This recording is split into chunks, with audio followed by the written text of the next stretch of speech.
আপনি না প্লিজ ওর কথায় কিছু মনে করবেন না। আমার না নিজেরই সত্যি খুব খারাপ লাগছে। না না, আপনার খারাপ লাগার কোনো কারণ নেই। তাছাড়া আপনার খারাপ লাগছে কেন সেটাই তো আমি বুঝতে পারছি না। আমি তো ইউজ টু এদের সঙ্গে। দেখুন, আপনি আপনি মন খারাপ করবেন না। আচ্ছা, তোমাকে একটা কথা বলি। তুমি যে আমাকে এত কথা বলছো, এই যে আমি একটু আগে তোমায় বললাম যে তুমি খুব ভালো গান করেছো, তার বেলা তার বুঝি কোনো দাম নেই? আমি ভালো গান গাই, তাই তুমি আমাকে বলছো যে আমি ভালো গান গাই? আমি যদি ভালো গান না গাইতাম তা কি তুমি আমাকে বলতে? হ্যাঁ, আমি ভালো গান গাই বলে একেবারে উদ্ধার করে দিয়েছে গো। আমি যদি ভালো গান না গাইতাম তাই তুমি আমাকে বলতে না যে আমি ভালো গান গাই। আমি যে ভালো গান গেয়েছি বলে তাই তুমি বলেছো যে আমি ভালো গান গাই। ঠিক আছে বাবু, তোমার সাথে আমার এখন আর কথা কয়ে কাজ নেই। আমাকে তুমি আর লেখাপড়া করাবে না গো। আমি বাড়ি চলে যাচ্ছি, ঠিক আছে? এত দূর থেকে এলাম, কিছু খাওয়া দাওয়া করালো না। সত্যি তো আমার বড় ভুল হয়ে গেছে। আচ্ছা, তুমি কি খাবে বলো? বাড়িতে লোকজন এলে তাকে একটুখানি খাওয়া দাওয়া করাতে হয়, সেটুকু জানো না তো। কিন্তু মুশকিলটা কি হলো জানো? এটা না আমার বাড়ি নয়, আমার স্কুল। তো কি হয়েছে? এটা স্কুল তো। এই স্কুলে যারা পড়াশোনা করে তারা তো সবাই আমার মতো। তাই আমার মতো মানুষদের তো একটু বেশি বেশি করে খিদে পায় নাকি? বেশি বেশি করে খিদে পেলে তাদের জন্য তো একটু খাবার দাবার রাখতে হয়। তুমি এটা কিন্তু ঠিক বলেছো। আমি ঠিক কথা বলি সব। সত্যি খুব ভুল হয়ে গেছে, খুব বড় ভুল হয়ে গেছে। এরপর থেকে কিন্তু আমি তোমায় কথা দিচ্ছি, সেই ব্যবস্থা করে রাখবো। আজকে রাখা না, নাকি পরে ব্যবস্থা করে রাখবো। আচ্ছা, আচ্ছা তুমি ওয়েট করো তো, আমি এক্ষুনি বিস্কুট নিয়ে আসছি। আমি বিস্কুট খাবো না, আমি বিস্কুট খেতে ভালো লাগে না। আমার বই ব্যাগে বিস্কুট আছে, আমি খাইনি। আমার মিষ্টি খেতে ইচ্ছে করছে। মিষ্টি? আমি মিষ্টি আনিয়ে না দিচ্ছি। না না, প্লিজ প্লিজ শুনুন, আপনি ব্যস্ত হবেন না। পুতুল দি মিষ্টি খাবো। আমি খাওয়াবো, আমি যাওয়ার সময় কিনে দেবো বলছে। আমরা তো এক্ষুনি বেরোবো, আমি না হয় সেই সময় ওকে মিষ্টি কিনে দেবো। আপনি তো আমার কথাটা যদি মানে একটু রাখেন, মানে যদি আমাদের বাড়িতে আসেন তাহলে সত্যি খুব ভালো হয়। ওর তাহলে একটু শিখতে পারে আর কি, এই যা। ঠিক আছে, আপনি যখন এত করে বলছেন, আমি সপ্তাহে 2 দিন আসতে পারি। বাবা, 2 দিন আসতে পারি গো? 2 দিন আসলে তুমি উদ্ধার করে দেবে আমাদের। তুমি যেমন দুধ না আসবে তেমন পয়সাও কম কম পাবে। পুতুল দি,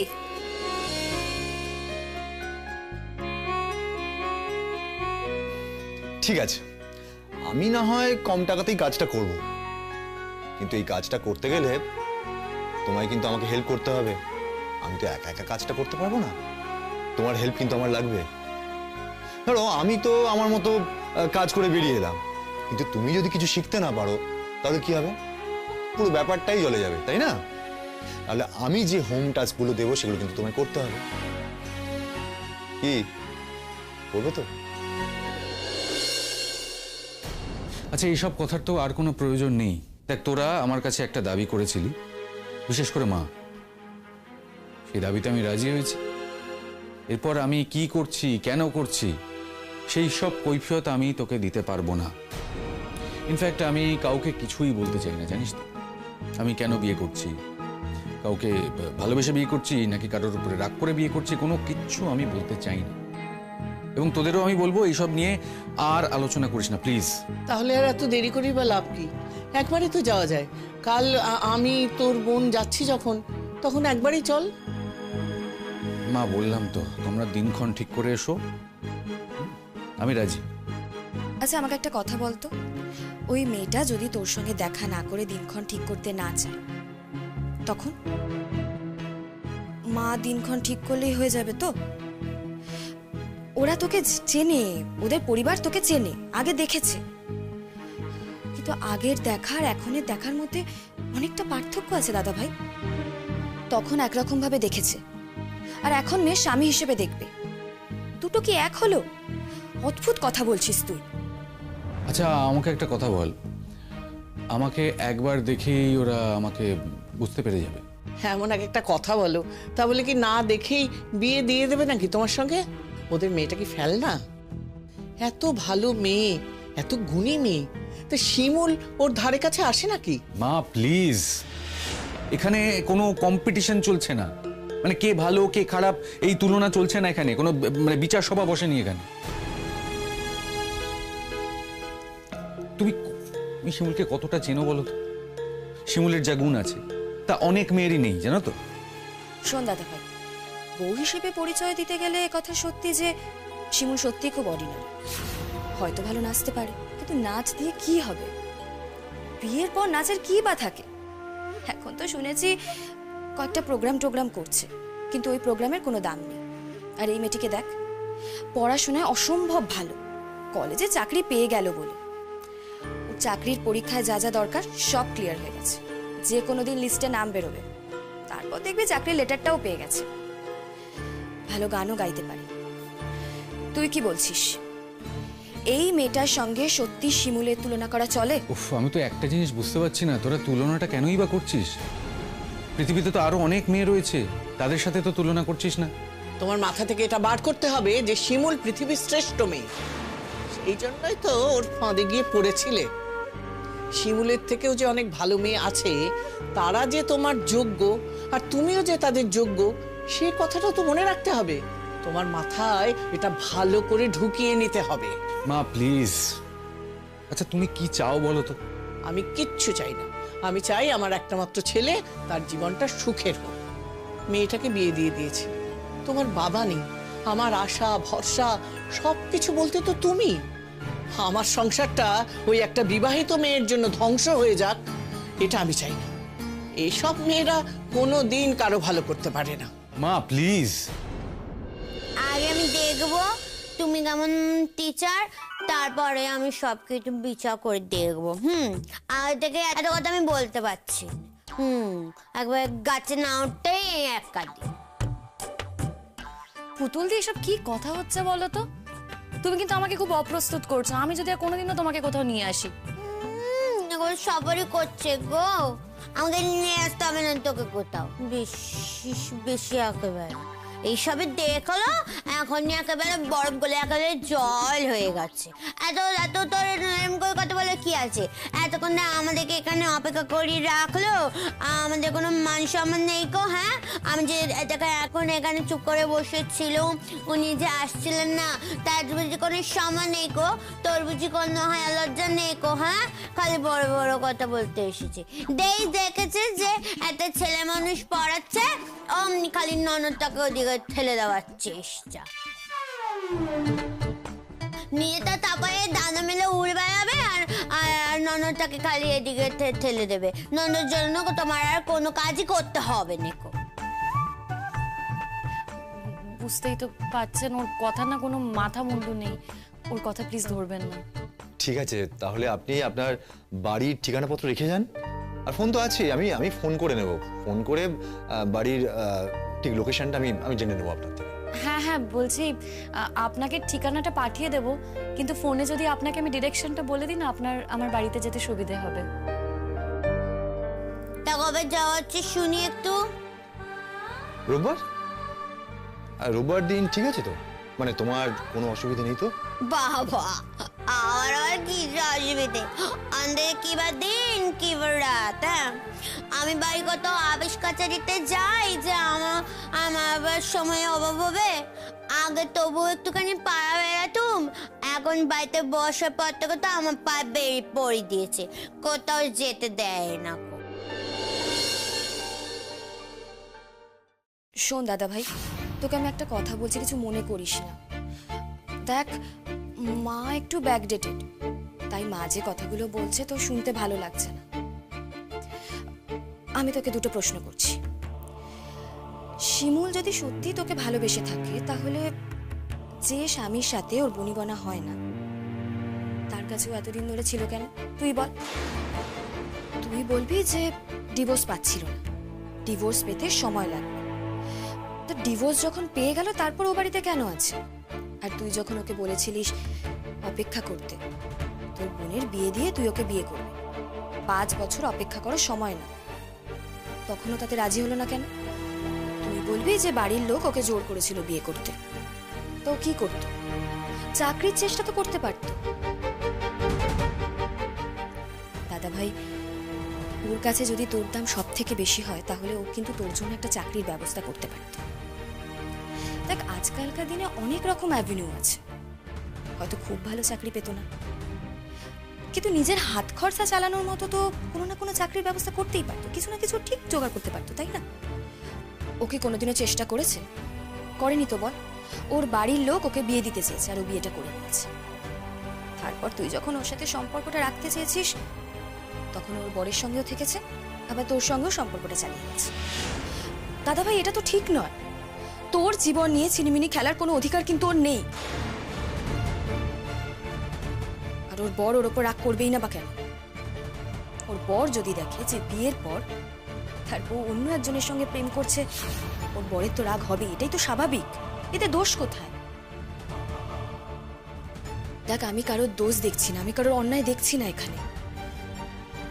আমরা তোর জীবনটাকে বাঁচাতে চেয়েছি দাদা ভাই, কিছু মনে করিস না রে। একদিন তুই বুঝতে পারবি, জানিস তো আমরা যা যা করেছি তাতে তোর উপকারই হয়েছে। দেখো, তুমি যতই ভুল বোঝো, আমি তো তোমার খারাপ চাইতে পারি না। পৃথিবীতে একমাত্র আমি যে তোমার সব সময় ভালো চাইবো, আর এই ভালো চাওয়ার জন্য আমাকে যতটা নির্মম নিষ্ঠুর হতে হয় আমি সেটাই হব। হ্যাঁ, আমি শিমুলকে অপমান করেছিলাম, তখন আমার কোনো উপায় ছিল না। অনেক দিন ধরে আমি অনেক কথা শুনেছি, অনেক কিছু সহ্য করেছি। আমি ভেবেছিলাম মেয়েটার বোধহয় সুবুদ্ধি আছে, মেয়েটা নিজের বুদ্ধিতে তোমাকে ধীরে ধীরে করে সব বোঝাবে, তোমাকে সরিয়ে দেবে ওর পাশ থেকে। না, তা তো করেনি, বরং তোমাকে আরো কাছে টেনে নিয়েছে। তোমাকে কোন জায়গায় নিয়ে গেছে তুমি একবার চিন্তা করো তো। তুমি একটা ভদ্র বাড়ির ছেলে, তুমি কোর্টে গেছো, সেটাও ওর জন্য। তোমাকে ওরা চুরির দায়ে ফাঁসিয়েছিল পর্যন্ত। যেমন ও ঠিক তেমন ওর পরিবার। ওর নিজের পরিবার ওকে কিছু জানতো না। মা, ওতে ওর কোনো দোষ ছিল না। ইনফ্যাক্ট ও চাইনি আমি ওই বাড়িতে যাই, ও শ্বশুর বাড়িতে যাই, সেটাও চাইনি। ওর হাজবেন্ড আমাকে ইনভাইট করেছিল, জোরাজোরি করেছিল, রিকোয়েস্ট করেছিল, আমি সেই রিকোয়েস্ট ফেলতে পারিনি, সেই জন্য আমাকে ওখানে যেতে হয়েছে। আমার কথা হলো, তুই ওই ফ্যামিলির মধ্যে ঢুকতে গেলি কেন? তুই তো জানিস মেয়েটা বিবাহিত, ওর সাথে তোর কোনোদিনও কোনো কিছু হওয়া সম্ভব নয়। তারপরেও কি দরকার ছিল বলতো ঢোকার? শোন, কিছু মনে করিস না, কিন্তু আমি তোকে কোনো কৈফিয়ত দেব না। ইনফ্যাক্ট কাউকেই কোনো কৈফিয়ত দেব না, এ নিয়ে আলোচনাই করবো না। I am not interested. আমি শিমুলকে ভালোবাসি, মানে তখন অ্যাটলিস্ট ভালোবাসতাম। ও কষ্টে ছিল, সেই জন্য আমার মনে হয়েছে ওর পাশে আমার থাকা উচিত, ওর কাছে যাওয়া উচিত, তাই আমি গেছি। আচ্ছা ঠিক আছে, আমার বাড়িতে যখন পড়াতে যাবে না, তখন কিন্তু খালি গিয়ে যাই যাই করলে চলবে না, বুঝতে পেরেছো তো? অনেকগুলো টাকা নেবে তুমি, তাই মন দিয়ে পড়াতে হবে আমাকে, ঠিক আছে? মন দিয়ে পড়াশুনো করাবে আমাকে। আমার যে পড়তে ইচ্ছে না করে, তাই তুমি আমার সাথে গল্প করবে, ঠিক আছে? আর যদি আমার গল্প করতে ইচ্ছে না করে, তাহলে তুমি আমার সাথে খেলা করবে। আর তুমি ডাঙ্গুলি খেলতে পারো? ডাঙ্গুলি? যা বাবা, ডাঙ্গুলি খেলার নাম শোনোনি? হায় কপাল আমার। ওফো, ঠিক আছে, তুমি গাড়ি খেলতে পারো? গাড়ি? আচ্ছা, ছুকিত কিত খেলতে পারো? ছুকিত কিত?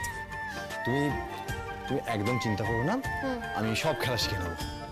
ঠিক আছে, দেখবো আমি কত তাদের খেলা শিখে নিতে পারে। তবে তার আগে আমি তোমার কাছ থেকে গান শিখতে চাই, গান গাওয়া। ঠিক আছে, আমি গান শেখাবো তোমাকে। বাবা, আমি এখন আগে বাড়ি যাই, আমার খুব খিদে পেয়েছে। আমি বাড়ি যাই, তাও সব দেখা যাবে। বুঝতে পারছিলে বাপু যে কে কার মাস্টার মশাই? শিমুল, দাদা কাজ করবি, শোন, যখন মাস মাইনেটা দিবি না, তখন হাফ মাইনেটা আমাকে দিয়ে দিবি। তুলদি। ঠিক আছে, হয়েছে। হ্যাঁ, চলো এবার। ঠিক আছে। বলছি, আপনার সাথে তো কমার্শিয়াল কোনো কথাই হলো না। আসলে ওর সামনে না আমি এসব কথা বলতে চাই না। দেখুন, আমি কমার্শিয়াল কাজটা করি, কমার্শিয়ালি কাজটা করতে চাই, সেই জন্য কিন্তু এই কাজের দায়িত্ব নিয়ে নিই।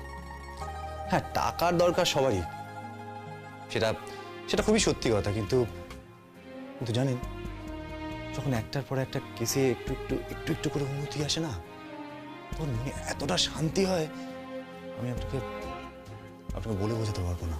না না, আমি বুঝতে পারছি, একদম বুঝতে পারছি। আমি আপনার ব্যাপারে না সব খোঁজ খবর নিয়েই তবে এসেছি। আপনি আসবেন তো, আমি কিন্তু খুব আশা নিয়ে থাকলাম। নিশ্চয়ই আসবো, আপনি চিন্তা করবেন না। আমি রবিবার তাহলে আসছি। হ্যাঁ, আমি আপনার সঙ্গে ফোনে কথা বলে নেবো। অ্যাপ্রক্সিমেটলি ধরে নিন 10টার সময় আসবো। ঠিক আছে, থ্যাংক ইউ সো মাচ। টাঙ্কু আসছি। আচ্ছা, আমি কিন্তু পরের বার তাহলে তোমার জন্য মিষ্টি রেখে দেবো, কেমন? তোমার এখানে বলুন মিষ্টি খেতে কে আসবে শুনি। হ্যাঁ, তাহলে আমার গাড়ি ভাড়া দিয়ে আসতে হবে না, পয়সা করতে হবে না। তা থেকে তুমি একটা কাজ করবে, আমাদের বাড়িতে যখন তুমি যাবে, তুমি তখন মিষ্টি নিয়ে যাবে। মনে করো মিষ্টি নিয়ে যাবে কিন্তু, ঠিক আছে? ঠিক আছে। আসি, নমস্কার। জীবনের জন্য এই নামটা যখন আমাদের পরিবার থেকে চলে গেছে, তখন আমরা আর এই নামটা নিয়ে এত কথা বলছি কেন? তোমরা বলছো তো, আমি বলিনি আর আমি বলতে চাইও না। আচ্ছা, তুই শিমুলদির ওপর রাগ করে বিয়েটা করতে চাইছিস না তো? দেখা গেল বিয়ের আগে তোদের মধ্যে আবার বনিবনা হয়ে গেল, তখন তুই আবার তোর কথা ফিরিয়ে নিবি না তো দাদা ভাই? শোনো শতদ্রু, আমি কিন্তু একবার বলে দিচ্ছি, আমি যখন একবার কথা দেব, আমি কিন্তু সেই কথা আর ফেরত নেব না। এসব থেকে যদি আমায় সরে আসতে হয়, আমি আত্মহত্যা করব। তুমি আমাকে ছুঁয়ে কথা দাও, তুমি কখনো আর তোমার মত বদল করবে না। সত্যিই তাই, মাকে ছুঁয়ে কথা দে দাদা ভাই। দেখ, তোর জন্য আমরা আর কোনো সম্মানে টানাটানির মধ্যে পড়তে পারবো না। আর যে মেয়ের সঙ্গে তোর বিয়ে হচ্ছে, তারা খুব ভদ্র পরিবার, খুব ভালো মেয়ে, তার তো কোনো দোষ নেই। তার যেন কোনোভাবে হিউমিলিয়েশন না হয়। মা কিন্তু নিজে ওদেরকে বলেছে যে তুই এই বিয়ে করতে রাজি হয়েছিস, তাই ওরা কিন্তু কালকে দেখার ব্যবস্থা করেছে। আমি বলি কি, তুই আমাদের সঙ্গে চল, দরকার হলে তুই আলাদা করে কথা বলে সবকিছু মিটমাট করে। চল দাদা ভাই।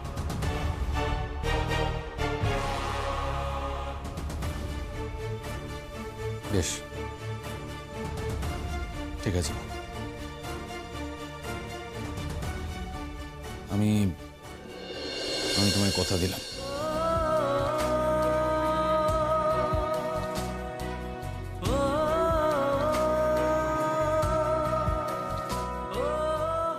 তোমরা যা চাইবে তাই হবে। আমি কালই যাব। যত তাড়াতাড়ি সম্ভব আমি কিন্তু বিয়ের দিন ঠিক করে ফেলবো। বললাম তো, সেটাই করো। আমার কোনো আপত্তি নেই। আমি তোমার ইচ্ছের মর্যাদা রাখবো। আমার মত বদল হবে না।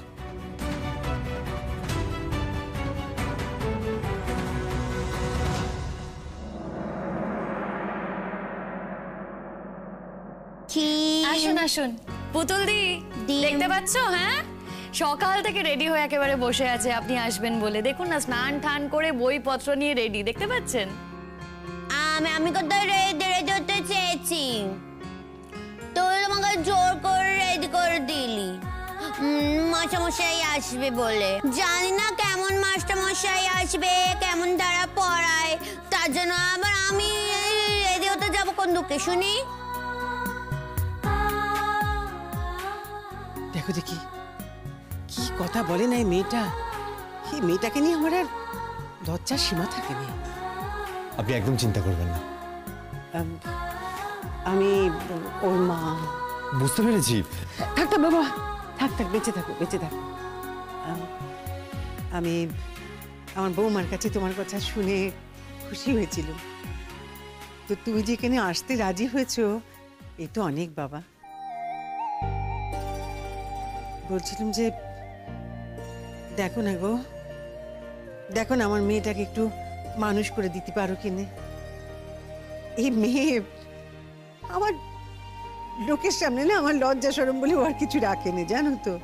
আবার তুই বকতে লেগেছিস তো? হ্যাঁ বুড়ি, তো বাবা একানো ছাড়া আর কোনো কাজ নেই বুঝি? হ্যাঁ, আমার বউ খালি রান্না করে বেড়াচ্ছে আর তুই খালি বক বক করে বেড়াবি আর পাড়ায় পাড়ায় ঘুরে বেড়াবি, তাই না? কি মাকে কেউ তুই বলে নাকি? হ্যাঁ আমি বলি, আমি আগে তুই বলি।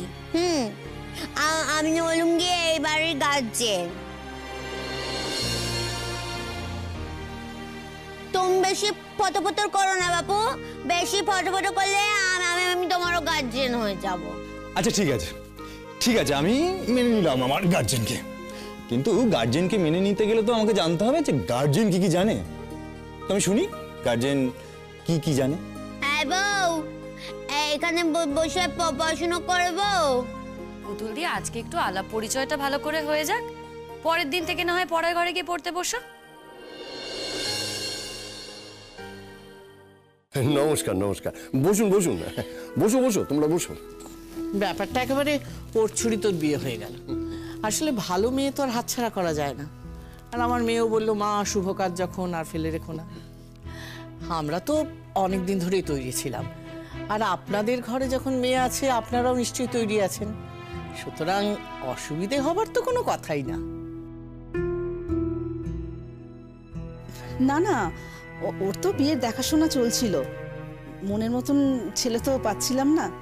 আর এখন তো আপনাদের ছেলেকে আমাদের পছন্দ হয়ে গেছে, আর আমাদের মেয়েকে আপনাদেরও পছন্দ হয়ে গেছে। দেখুন, বাড়ি বুক করে বিয়ে দিতে হলে কিন্তু আমার একটু অসুবিধা হতো, কিন্তু আমার তো পুরনো বাড়ি, উঠোনে তো অনেকটাই জায়গা আছে, তাই আমার বাড়িতেই সব ব্যবস্থা করে দিতে পারবো, কোনো অসুবিধা হবে না। তবে হ্যাঁ, একটা জিনিসে আমি কিন্তু একেবারে এক বাক্যে বিশ্বাস করি, কিন্তু শুভ কাজ যখন হবে তখন সেটা তাড়াতাড়ি সেরে নয় মঙ্গল।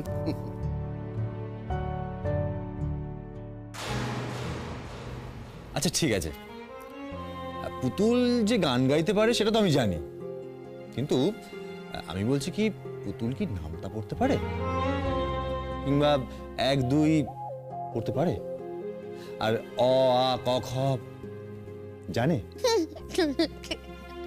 বোকার মতো কথা বলছে, দেখ অগকে এবার না জানে, আমি তো জানি অগক।